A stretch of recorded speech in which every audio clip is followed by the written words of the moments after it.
Assalamualaikum warahmatullahi wabarakatuh. Nama saya Karun Nisa.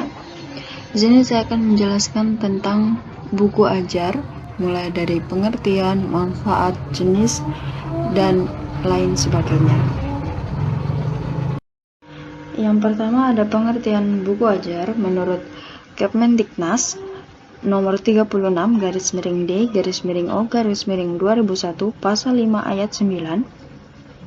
Bagian A, buku ajar adalah buku pegangan untuk suatu mata kuliah yang ditulis dan disusun oleh pakar bidang terkait dan memenuhi kaidah buku teks serta diterbitkan secara resmi dan disebarluaskan. Jadi, buku ajar adalah buku pegangan yang digunakan pada mata kuliah tertentu atau pelajaran tertentu, yang mana buku ajar ini ditulis oleh ahlinya, oleh pakarnya, atau orang yang membidakinya. Kemudian penulisannya harus sesuai dengan kaidah penulisan buku ajar, diterbitkan dan disebarluaskan.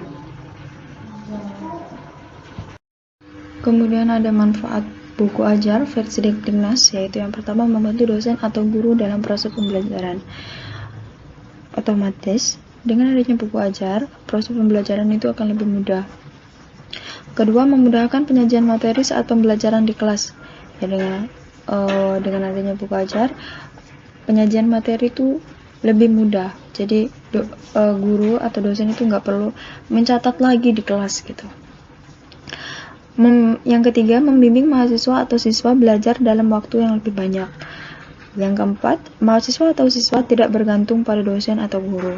Jadi kalau ada buku ajar, mahasiswa atau siswa itu tidak hanya bergantung pada dosen atau guru. Jadi mereka bisa lebih mendalami pelajarannya atau lain sebagainya itu dengan menggunakan buku.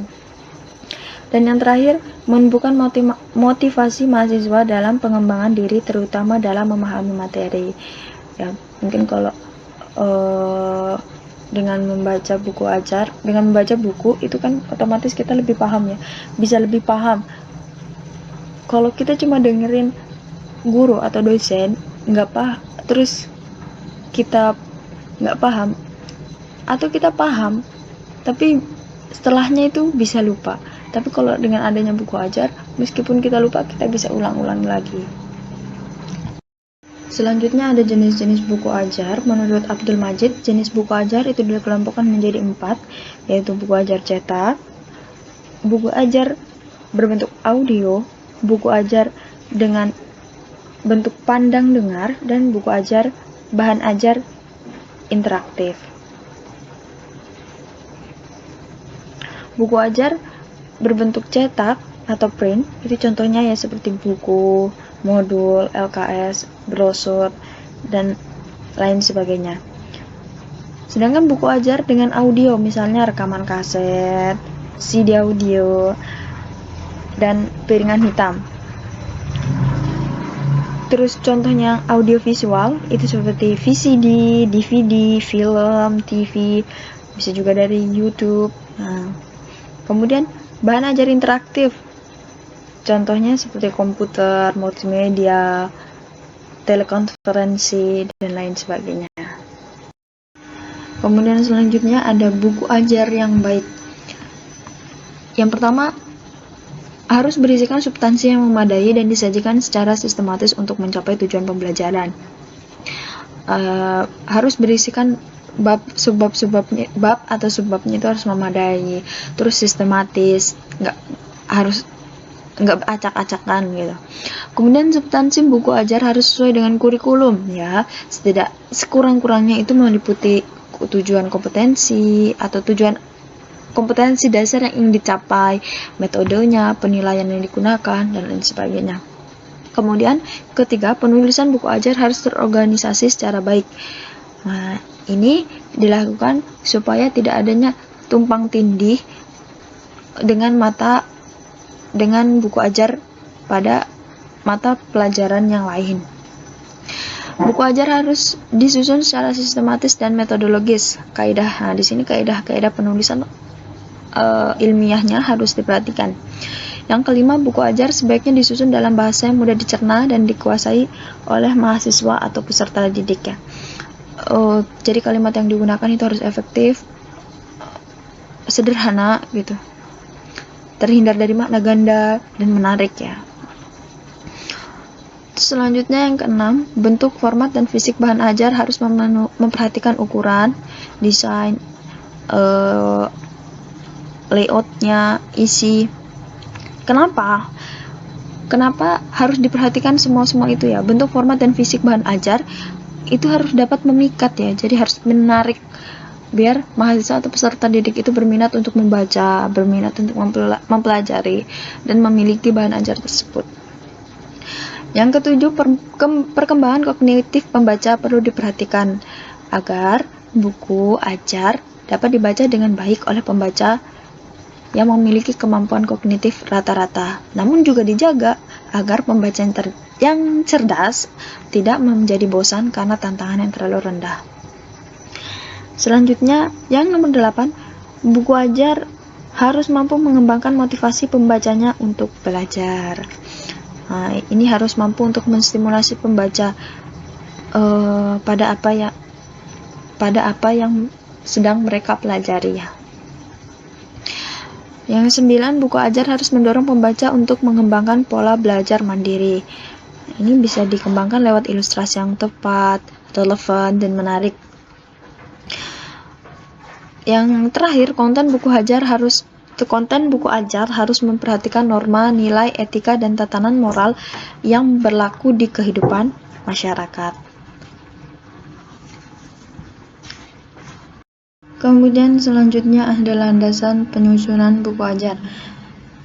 Yaitu yang pertama adalah landasan keilmuan. Salah satu landasan penyusunan buku ajar adalah landasan keilmuan mata kuliah tertentu. Pernyataan yang harus diajukan ketika merancang buku ajar adalah mata kuliah berada di ranah ilmu apa. Jadi, dengan mengetahui landasan keilmuan, seorang penulis itu bisa mengetahui cakupan dan susunan buku ajar yang hendak ditulis ya. Penafsiran jadi bisa lebih mudah menafsirkan kurikulum, terus strukturnya, terus cara yang digunakan. Nah, misalnya contohnya mata kuliah kemahiran berbahasa Inggris berada dalam ranah keilmuan bahasa Inggris. Nah, begitu. Kemudian yang kedua ada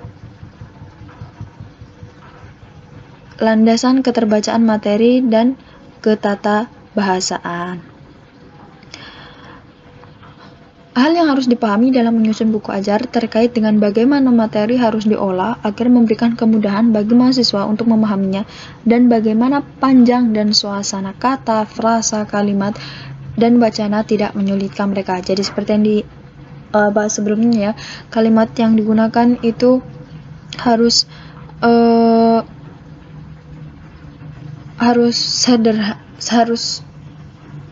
sederhana, efektif, tidak bermakna ganda, dan lain sebagainya. Kemudian selanjutnya ada format buku ajar.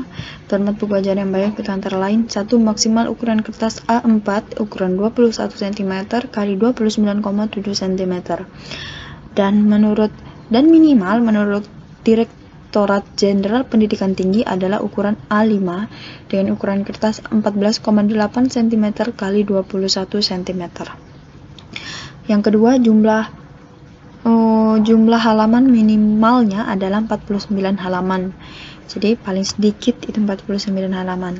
Kemudian buku ajar yang baik harus ber-ISBN, International Standard Book Number, dengan menggunakan bahasa semi formal.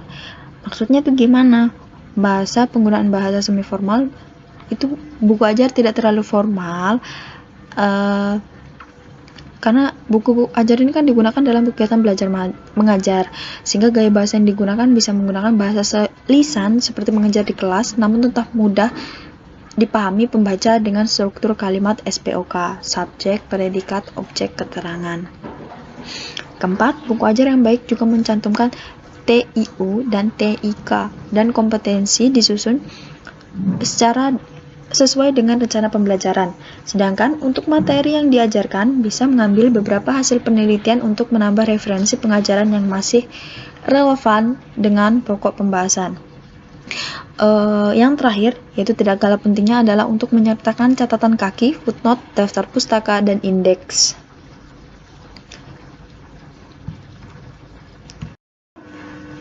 Adapun contoh daftar isi buku ajar adalah sebagai berikut. Yang pertama, cover, halaman pengesahan, daftar isi, kata pengantar, prakata, sound wacana. Terus baru dimulai bab 1, judul bab, pendahuluan, penyajian materi, judul bab lagi, judul bab, perangkuman, latihan tugas, eksperimen, rujukan, bahan yang dianjurkan. Disusul dengan bab 2, judul bab, ngikutin lagi kayak sebelumnya. Bab 3, judul bab. Kemudian yang terakhir ada daftar pustaka, indeks, dan lampiran. Oke, cukup sekian yang bisa saya sampaikan. Kurang dan lebihnya saya mohon maaf. Assalamualaikum warahmatullahi wabarakatuh.